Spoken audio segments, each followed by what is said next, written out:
TV news Kannada, ಇದು ಸತ್ಯದ ಧ್ವನಿ.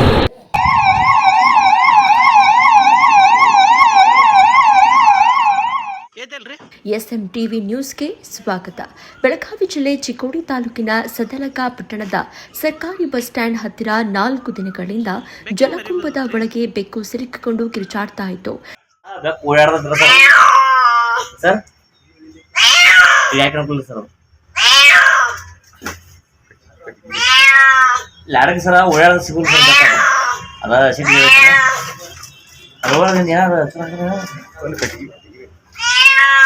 ಸಾರ್ವಜನಿಕರು ಎಷ್ಟೇ ಕಷ್ಟಪಟ್ಟರೂ ಆ ಬೆಕ್ಕನ್ನ ಹೊರತೆಗೆಯಲಿಕ್ಕೆ ಆಗಲಿಲ್ಲ.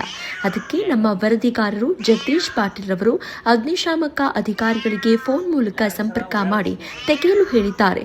ಅಗ್ನಿಶಾಮಕ ಅಧಿಕಾರಿಗಳು ಅಲ್ಲಿಗೆ ಬಂದು ಬೆಕ್ಕನ್ನ ಹೊರತೆಗೆದು ರಕ್ಷಣೆ ಮಾಡಿದ್ದಾರೆ.